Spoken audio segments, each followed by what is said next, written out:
Ça y est, l'été touche à sa fin. Nous arrivons à la mi-septembre. La forêt commence peu à peu à vêtir son manteau doré. Il est temps pour moi d'y aller. J'ai abandonné mon confort et pris mon matériel pour m'évader. Pour me sentir libre, pour me sentir vivant.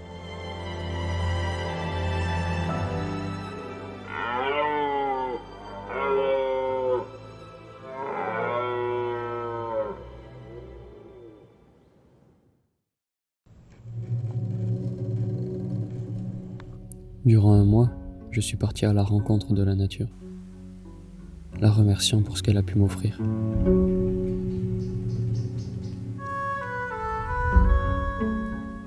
Le début de l'automne est synonyme d'émotion. La tension est bel et bien présente. Je peux la sentir. Le rut du cerf a commencé. Les biches et les jeunes cerfs ne se font pas attendre. Ce sont les premiers à prendre place en lisière dans les hauts pâturages.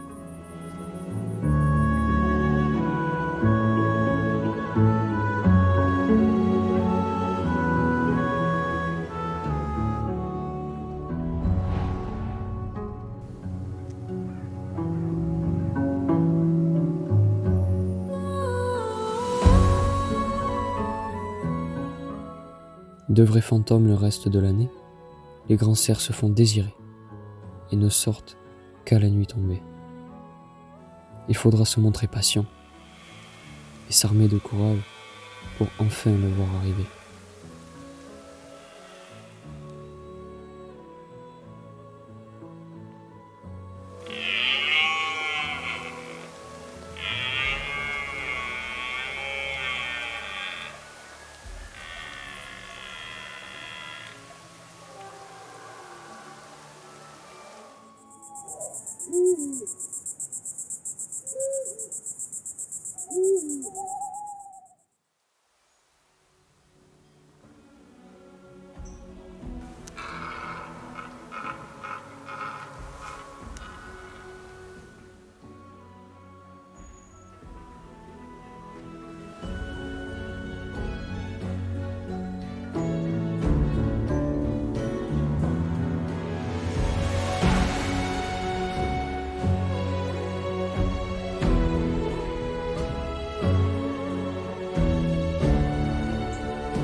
Le cerf, autrefois respecté, si bien que l'on le nomme roi de la forêt, a aujourd'hui perdu sa couronne et récupère ainsi le statut de gibier.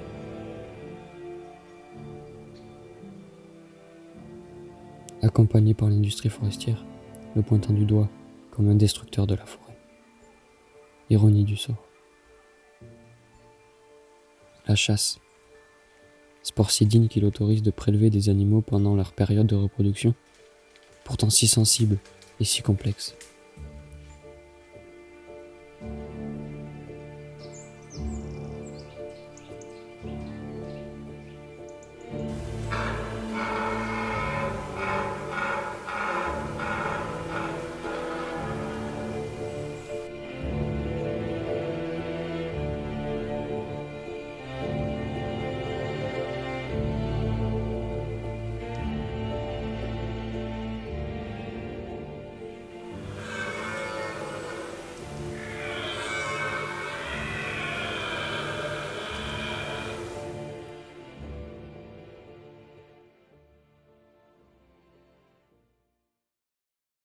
Les biches ne pourront assurer leur descendance que lors d'une période de 24 heures. en dehors de laquelle elles devront attendre 1 an avant de pouvoir s'accoupler de nouveau.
Le dérangement causé par les curieux non renseignés, s'infiltrant sans précaution au sein des places de brame, terre les cervidés dans les bois. De plus en plus craintifs, il devient difficile de les observer.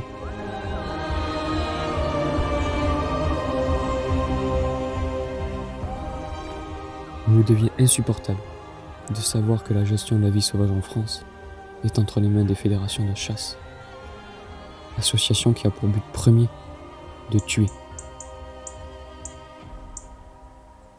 La chasse existe et a toujours existé. Je ne suis pas contre, car de toute façon, elle existera demain. Mais ce dont je souhaite, c'est d'avoir une gestion intelligente.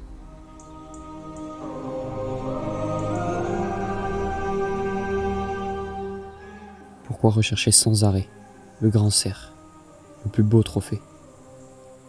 Chef de place et reproducteur aguerri, sa mort non naturelle engendre un dérèglement important sur les futures naissances.